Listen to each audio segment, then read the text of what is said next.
The legend of Slappy Hooper. Let me tell you about Slappy Hooper, the world's biggest, fastest, bestest sign painter. You would better believe Slappy was biggest. Why? He was 7 feet tall with shoulders to match, and he weighed 300 pounds. And fastest? Just give him an 8-inch brush. Slip, slop, slap. The job was done. And so smooth, you'd never see a brush stroke. And you bet Slappy was bestest. No one else ever made the pictures so true to life. In fact, some folks said they were too true to life. Slappy's trouble started with the huge red rose he painted on the sign for Rose's florist shop. "Slappy, it's so real," said Miss Rose Red, extremely satisfied. "Why, I can just about smell the fragrance." But a week later, Rose Red fluttered into Slappy's sign shop.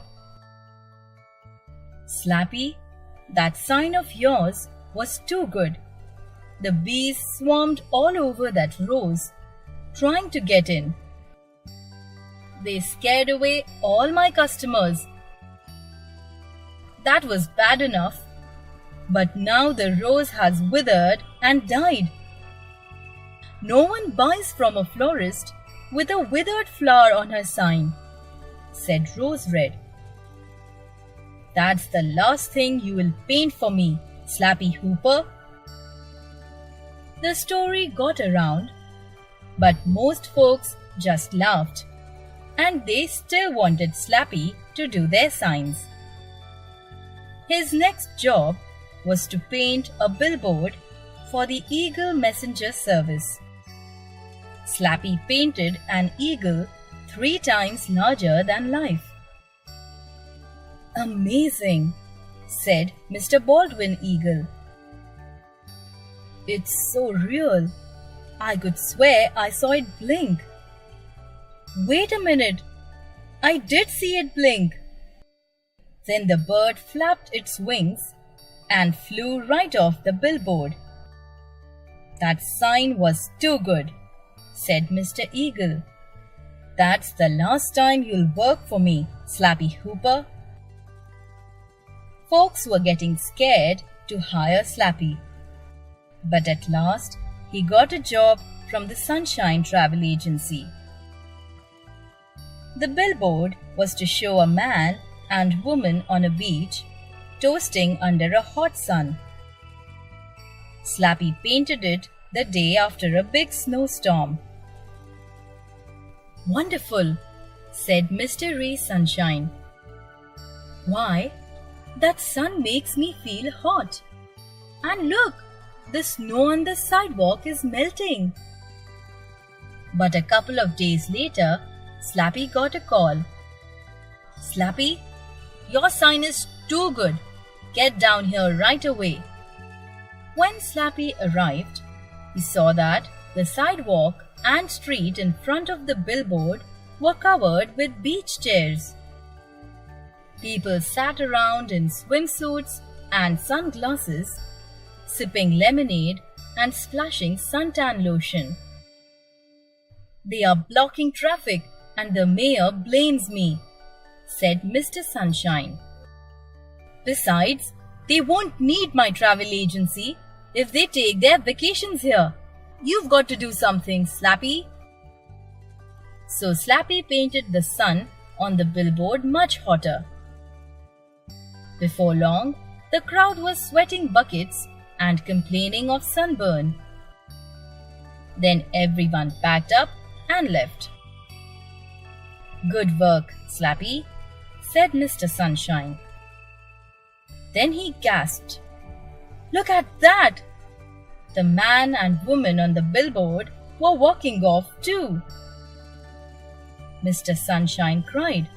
"Never again, Slappy Hooper." After that, no one would hire Slappy. He felt so low. He made up his mind to throw his paint kit in the river. He dragged it onto the tallest bridge in town and was just about to chuck it when a voice thundered out beside him. "Don't dump that gear, Slappy. You are going to need it." Right next to Slappy stood a man almost as big as Slappy himself. He wore a paint-splotched white coverall and a cap with two little angel wings sticking out. He carried an 8-inch brush. "Who are you?" said Slappy.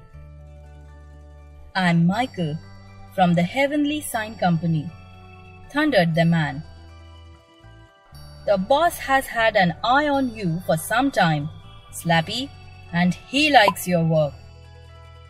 He's got a job for you, if you don't mind working in the rain." "Tell me about it," said Slappy. "We need someone to paint a rainbow this Wednesday," said Michael. "Most of the time, we handle all the rainbows ourselves. But it's going to rain in a bunch of places Wednesday, and we could sure use some help." "I'm your man," said Slappy. That Wednesday morning, Slappy rented a cannon and set it in a big cow pasture. He tied 2 ropes to his scaffold, then ran the other ends through a couple of sky hooks. Then he loaded the sky hooks in the cannon and shot them straight up. Sure enough, the sky hooks caught on the sky. Slappy felt the first raindrops. He piled on his paints and brushes onto his scaffold, climbed on, and hoisted himself up, up, and up. He kept going till he was just under the clouds. Then he tied his ropes and started to paint. Slip, slop, slap. Slappy had only just finished when the sun popped through the clouds and lit up what he'd done. There never was a finer rainbow. It had every color you could imagine, each one blending perfectly with the next. And not a brush stroke in sight. Just then, Slappy felt a big jolt. He looked up to see what had caused it.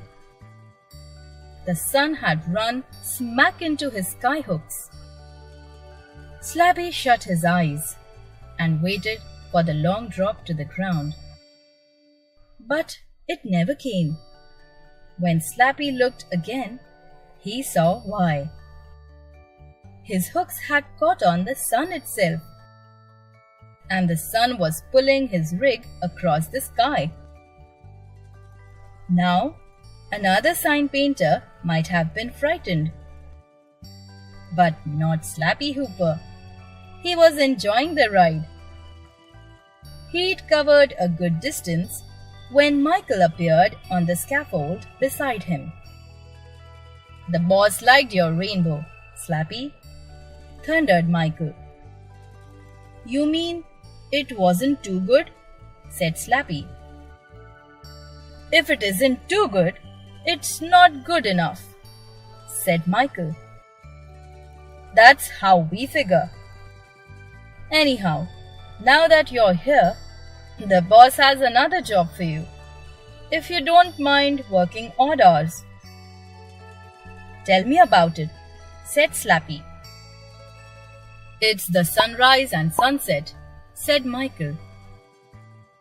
"I guess you know, the boss himself has been painting them since time began. But he's done it so long, he'd like to give someone else a chance." "I'm your man," said Slappy Hooper.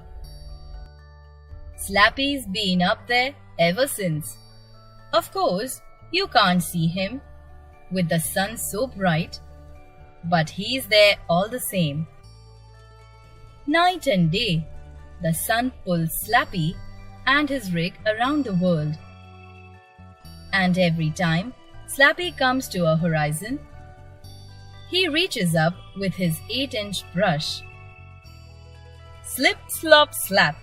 The job is done, and never a brush stroke in sight. Aaron Shefford.